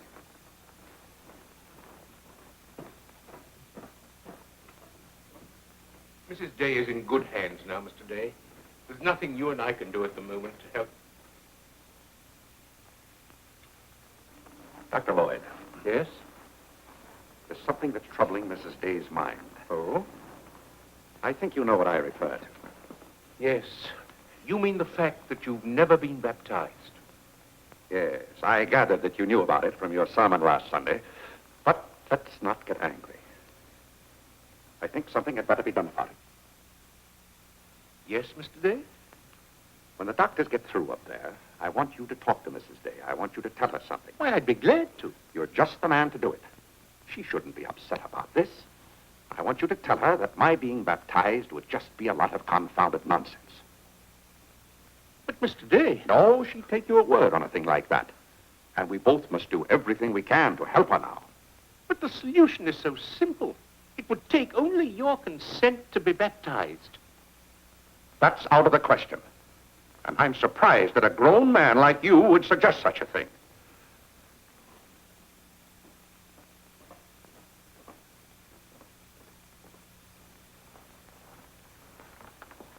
Well, Doctor, how is she? What have you decided? Is there a room we could use for our consultation? Well, yes, my library. Doctor. Dr. Summers, this isn't serious, is it? After we've had our consultation, we'll talk to you, Mr. Day. But surely... Rest assured, Dr. Summers will do everything that is humanly possible. We'll try not to be long.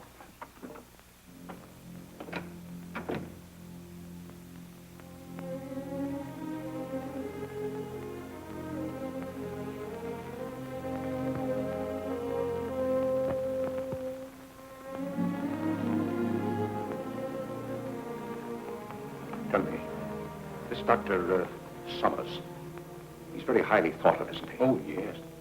If Vinnie is seriously... If anyone could help her, he could. Don't you think? Very fine physician. But there is a greater help, ever present in the hour of need. Let us turn to him in prayer. Let us kneel and pray.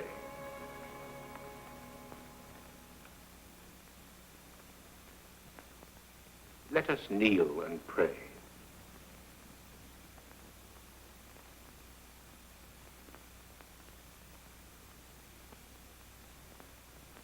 O Lord, look down from heaven.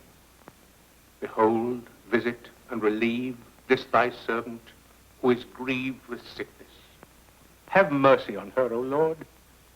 Have mercy on this miserable sinner. Forgive her, and extend thy accustomed She's goodness. not a miserable sinner, and you know it. Oh, God! You know Vinnie is not a miserable sinner. She's a fine woman. She shouldn't be made to suffer. It's got to stop, I tell you. It's got to stop. Have mercy, I say. Have mercy, I tell you. What's the matter, Claire? What's wrong? Vinnie. Vinnie, what are you doing down here? You shouldn't be out of bed. You get right back upstairs. I heard you call. Do you need me? Vinnie, I know now how much I need you. Get well, Vinnie. I'll be baptized. I promise. I'll be baptized. You will? I'll do anything. Oh, Claire. We'll go to Europe, just we two. You won't have to worry about the children or the household accounts. Oh, Vinnie. Don't worry, Mr. Day. She'll be all right now. Bless you for what you have done. What'd I do? You promised to be baptized. I did? Oh, Gad!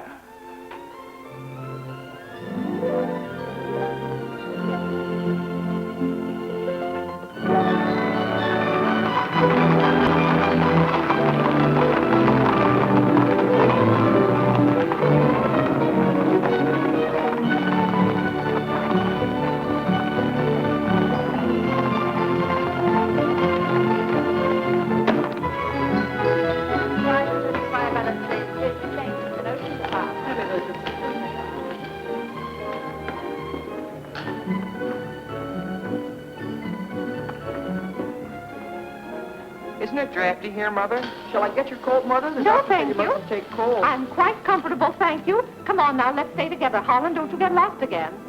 Aren't the hats lovely this year? Ostrich feathers. You wouldn't wear that hat, would you, Mother? I think that's very pretty. I think they're all pretty. Oh, I do need some pink silk thread. Oh, isn't this applique beautiful? Just arrived from Paris, madam. It's charming. What are you looking for, Mother? Oh, I'm just shopping. I think I'll just take a plain one. But this is the very latest. We've only had them in a few days. Remember, Mother, this is your first day out. You mustn't get too tired.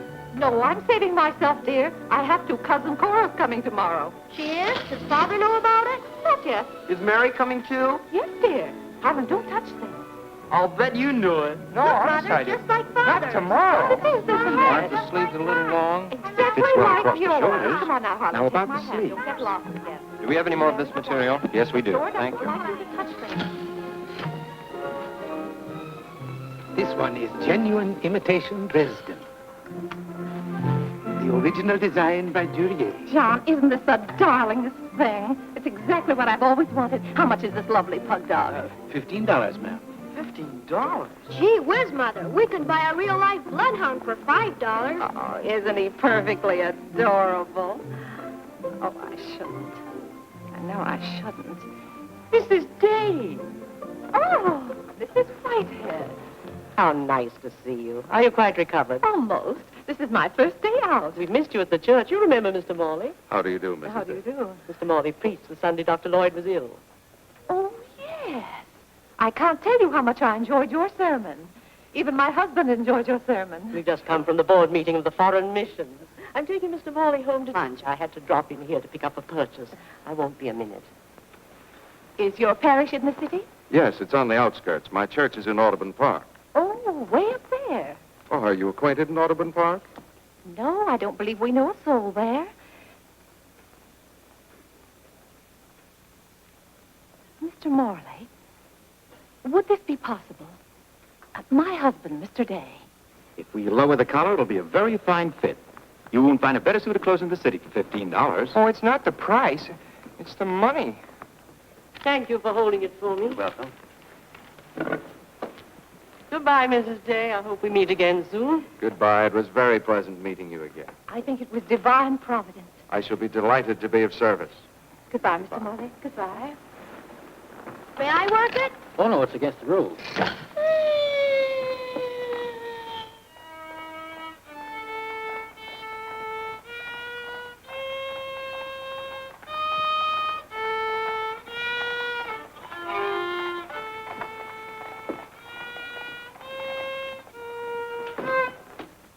Hello. What did you bring home more medicine for? Dr. Bartlett paid us off, didn't he? Oh, yes. Oh, Jiminy, you scared me. I've got to take $15 right down to McCreary's. I bought a suit there this morning, and I said I'd have the money this afternoon. Gee, that's too bad. What's too bad? Well, you see, Clarence? What? Dr. Bartlett paid us off in medicine. Oh, God! Well, he thanked us, too, for our services to mankind. But my suit, I've got to have it tomorrow. And besides, they're making the alterations. I've got to have $15. Maybe you could offer them 15 bottles of medicine. Oh, they wouldn't take it. McCreary's don't sell medicine. Father! Biddy, I'm home. Good afternoon, sir. How's your mother, Clarence? Oh, the ride this morning did her a lot of good. She'll be well enough to go to church with us next Sunday. Ah, fine. Father, have you noticed I haven't been kneeling down in church lately? Don't let your mother catch you at it. Then I have to have a new suit of clothes right away. That doesn't make sense. But I can't do anything in your clothes that you wouldn't do. Well, if my old clothes make you behave yourself, I don't think you want to wear anything else. Oh, no, you're you and I'm me. I want to be myself. I mean, suppose I should want to kneel down in front of a girl. Why, in heaven's name, should you want to do a thing like that? Well, I've got to propose to a girl sometime. Clarence. Well, not right away, but for $15 I can get a good suit of clothes. Clarence, you're beginning to talk as crazy as you... Hello, Vinny. You feeling better today, huh? Much better, thank you, Claire. You don't have to hurry home from the office every day like this. With business the way it is, there's no use going to the office at all. Yes, you do look better, Vinny. What did you do today?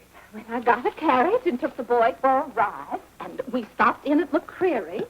And, oh, Claire, I've the most wonderful news for you. Who do you think I met? Mr. Morley. Morley? Never heard of him. Remember that nice young minister who substituted for Dr. Lloyd one Sunday? Oh, yes. Bright young fellow. Preached a good, sensible sermon. Short one, too. Ought to be more ministers like him. Well, Claire, his parish is in Audubon Park. You know, way up above Harlem. Nobody knows you up there. You'll be perfectly safe. Safe? Vinny, what the devil are you talking about? I've gone all over everything with Mr. Morley, and he's agreed to baptize you. Oh, he has. The young whippersnapper. Very nice of him. We can go up there any morning. We don't even have to make an appointment. Who said I was going to be baptized at all? Why, Claire, you did. Now, Vinny. You gave me your promise, your sacred promise. You said I'll be baptized. I promise I'll be baptized. Well, what if I did? Claire, aren't you a man of your word? Vinny, we all thought you were dying. So naturally I said that to cheer you up. As a matter of fact, the doctor told me that's what cured you. Well, it seems to me pretty ungrateful of you to press this matter any further. My being well has nothing to do with it. You gave me your word. You gave the Lord your word. And you're going to march yourself up to Mr. Morley's church some morning before you go to the office and be christened. If you think for 1 minute... What in the name of heaven is that? If you think I'm going to let you add the sin of breaking your solemn and sacred promise... I demand to know what that repulsive object is. It's perfectly plain what it is. It's a pug dog. What is it doing in this house? I wanted it and I bought it. You spent good money for that? Claire, don't try to change the subject. How much did you pay for that atrocity? I didn't pay anything for it. I charged it. Charged it, I might have known. How much was it? $15. $15? Claire, For that eyesore? don't you call this lovely work of art an eyesore? It will look beautiful sitting on a red cushion by the fireplace in the living room. If that sits in the living room, I won't. Furthermore, I don't even want it in the same house with me. Get it out of here. Claire, you're not going to get out of this room until you set a date for your baptism. I'll tell you one thing. I'll never be baptized as long as that hideous monstrosity is in this house. All right. All right. Clarence. That pug dog goes back this afternoon, and he's christened first thing in the morning. You heard him, didn't you, Clarence? You heard him say that he'd be baptized as soon as I got this pug dog out of the house. You hurry right back to McCreary's with it, and be sure they credit us with $15. Oh, Mother, while we were at McCreary's, I happened to see a suit I'd like very much, and the suit was only $15. Well, Clarence, I'm afraid your suit will have to wait until after I get your father christened. Well, no, I meant that since the suit cost just the same as the pug dog, if I exchanged the pug dog for the suit...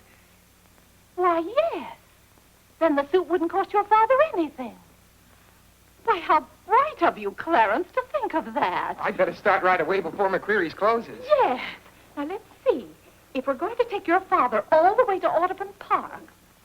Clarence, on your way back, you stop at the livery stable and tell them to have a cab here at 8 o'clock tomorrow morning. Mother, a cab? Do you think you ought to? We can't walk all the way to Audubon Park. But you know what a cab does to Father. This is a very important occasion. All right. Get one of their best cabs, the kind they use at funerals. Well, those cost $2 an hour, and if Father gets mad... Well, if your father starts to argue in the morning, you remember. Oh, he agreed to it. We both heard him.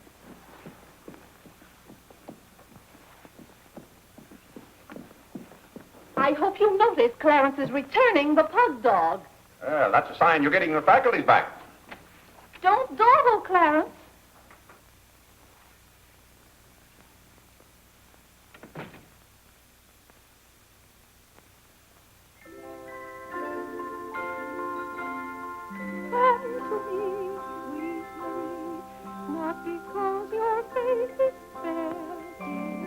Vinny, it's good to hear you singing again. But your smile so pure and sweet makes my happiness complete. Makes me fall at your feet, sweet Marie. Oh, on the way uptown, I stopped in at Tiffany's and bought you a little something. Thought you might like it. Claire, what a beautiful ring. I'm glad if it pleased you. Oh, Claire, how sweet of you. I don't know how to thank you. Well, it's thanks enough for me just to have you up and around again. You know, when you're ill, Vinny, this house is like a tomb. There's no excitement. That's the loveliest ring you ever bought me. Now that I have this, you needn't buy me any more rings. Well, if you don't want any more... What I'd really like now is a nice diamond necklace. Vinny, do you know how much a diamond necklace costs? Yes, I know, Claire, but don't you see, you're giving me this shows I mean a little something to you. Now, a diamond necklace. Good heaven. If you don't know by this time how I feel about you. We've been married for 20 years, and I've loved you every minute of it. What did you say, Claire? I said we've been married for 20 years, and I've loved you every minute of it. But if I have to buy out jewelry stores to prove it, if I haven't shown it to you in my words and actions, I might as well... Well, what have I done now? It's all right, Claire. I'm just so happy. Happy? You said you loved me. And this beautiful ring, that's something else I didn't expect. Oh,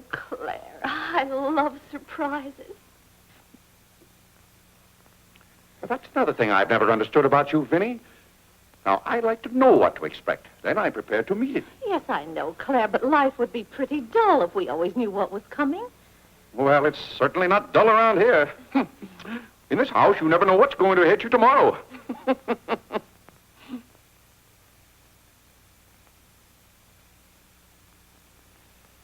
Every daisy in the dell knows my secret, knows it well, and yet I dare not tell thee, sweet Marie, sweet Marie, Sweet Marie, come to me, come to me. not because your face is fair, love to see. Love to see. Every daisy in the dell knows my secret, knows it well, and yet I dare not tell, sweet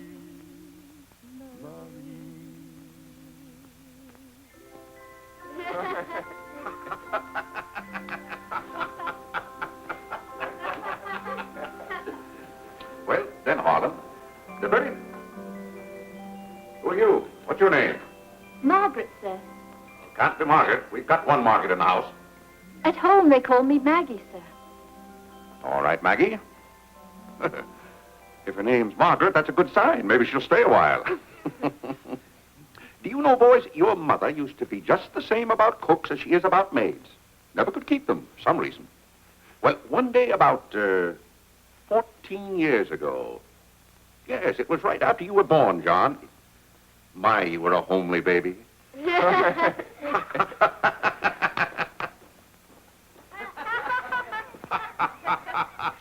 you, Margaret. Good morning, boys. Good morning, Good morning, Mother. Good morning, Claire. Morning, Vinny. Why, you look as though you were dressed for a wedding. Do I, dear? Yes. Have a good night? Yes, thank you, Claire. Sit down, Vinny. Sit down, boys. Oh, thank you, Clarence. Well, seems to me everyone's all dressed up this morning. What's on the program for this fine day? Well, this afternoon, May Lewis's mother is giving a party for everyone in May's dancing class. Harlan's going to that. I don't want to go, Mama. Harlan, don't you want to go to a party and get ice cream and cake? May Lewis always tries to kiss me. When you get a little older, you won't object to girls wanting to kiss you. Will he, Clarence?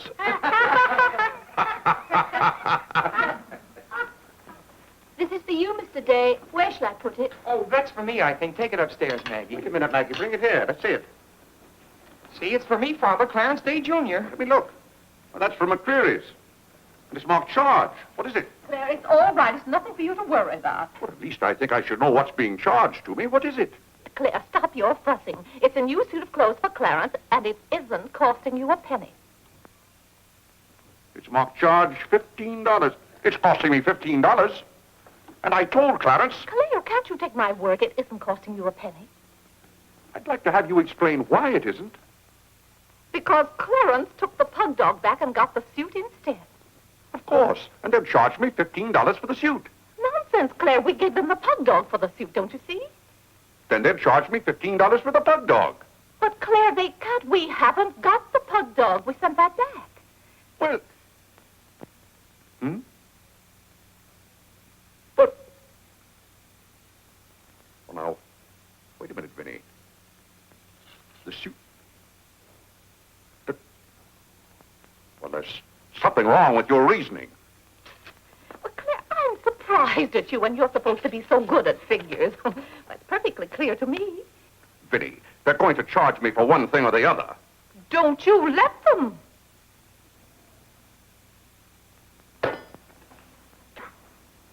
Well, McCreary's aren't giving away suits and they aren't giving away pug dogs. Why, it should be clear to a child that if Clarence sent the pug dog back, they... What? I will not have that botanical freak in this room. John, have you been going around this town selling medicine? Yes, Mother. Dog medicine? No, Mother, not dog medicine. This letter from Mrs. Sprague says you sold her a bottle of this medicine and that her little boy gave some of it to their dog and it killed him. So she wants $10 from us for a new dog. Here, let me see that letter. Well, he shouldn't have given it to a dog. It's for humans. Why, it's Bartlett's beneficent balm made from a secret formula. Have you been going around among our friends and neighbors selling some patent nostrum? But it's good medicine, Father. I can prove that by Mother. Vinny, what do you know about this? Well, nothing, Claire. But I'm sure John... No, I mean that day Mother was... That's enough. You're going to every house where you sold a bottle of that concoction and buy it all back. But it's $1 a bottle. I don't care how much it is. Here, I'll give you the money now. How many bottles did you sell? 128. 128? Claire, I always told you John would make a good businessman. Young man, you'll have to come down to my office with me. I'll give you the money to buy back that medicine. $128. And $10 more for Mrs. Sprague's dog. That's $138. Thank you, Vinny. But it's all coming out of your allowance. That means that you'll not get another penny until the whole $138 is paid up. I'll be 21 years old. Oh, Gad! What's the matter, Claire? What's wrong?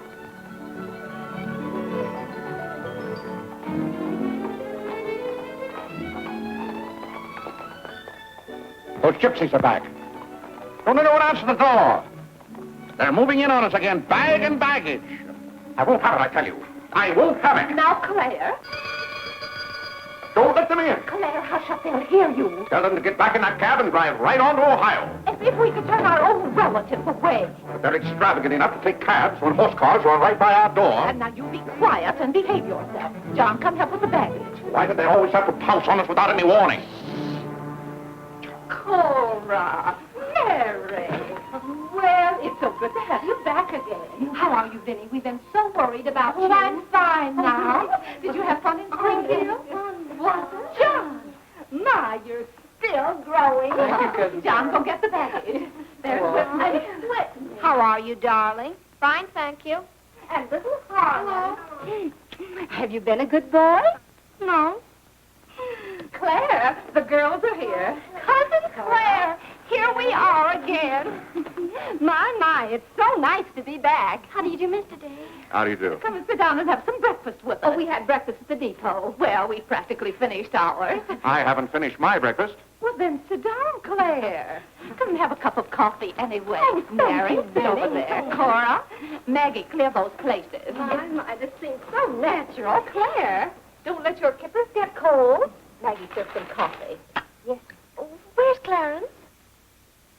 He must be upstairs moving his things so you can have his room again. Oh, Vinny, we can't stay overnight. Grandpa Ebbets has been sailing very fast, and that's why I have to hurry back. We're leaving on the 5 o'clock train this afternoon. Well, Cora, it certainly is good to see you again. Well,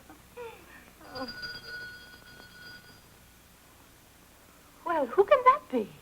Well, this time it can't be another special delivery letter for Clarence. While you were in Springfield, our postman was kept pretty busy. It's the cab, ma'am. Cab? What cab? The cab that's to take us to Audubon Park. Oh, who's going to Audubon Park? We all are. Cora, the most wonderful thing has happened. Claire is going to be baptized this morning. Vinny, what are you saying? I'm saying you're going to be baptized this morning. I am not going to be baptized this morning or any other morning.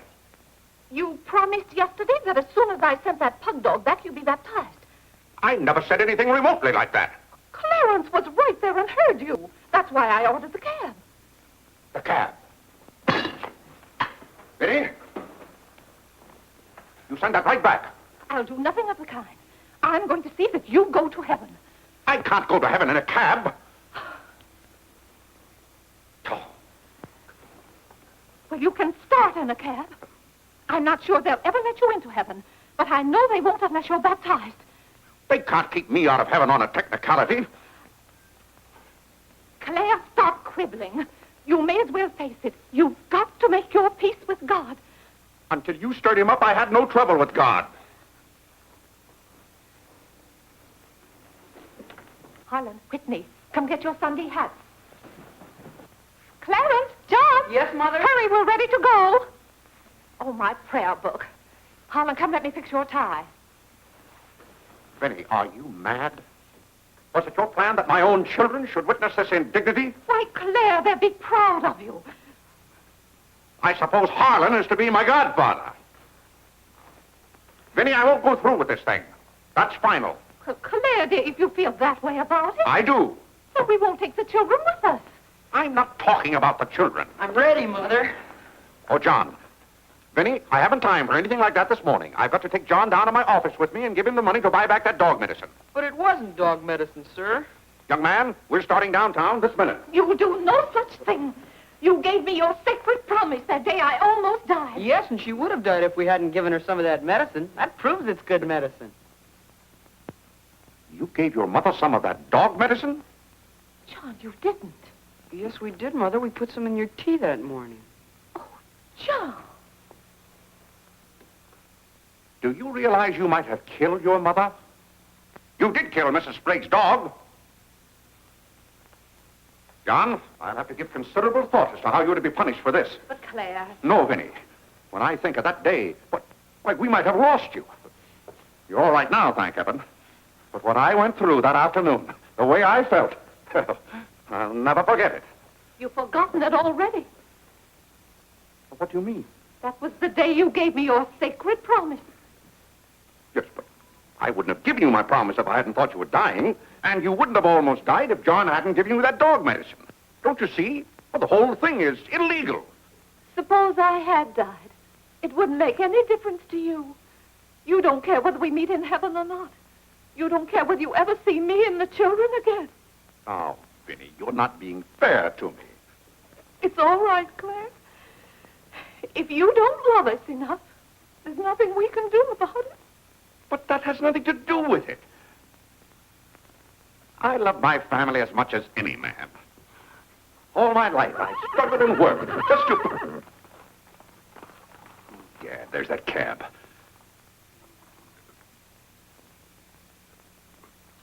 Vinny, you're not well enough to go all the way to Audubon. Oh, I'm well enough if we ride. But that trip would take all morning. And those cabs cost $1 an hour. This is one of their best cabs. This costs $2 an hour. Well, then why aren't you ready? Get your hat on. Oh, tarnation! Hallelujah! Amen! Young lady, if it hadn't been for you, no one would have known whether I was baptized or not.